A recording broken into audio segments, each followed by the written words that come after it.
Psalm 60.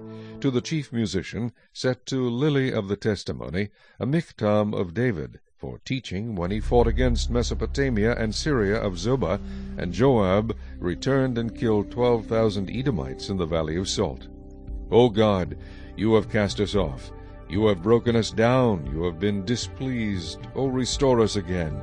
You have made the earth tremble. You have broken it. Heal its breaches, for it is shaking.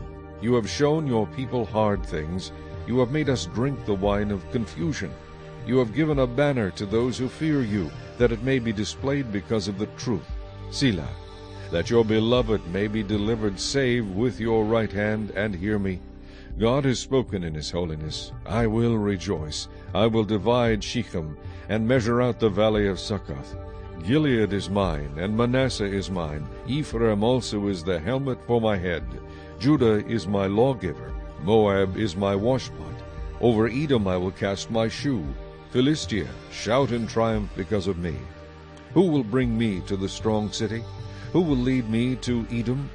Is it not you, O God, who cast us off? And you, O God, who did not go out with our armies? Give us help from trouble, for the help of man is useless. Through God we will do valiantly, for it is he who shall tread down our enemies.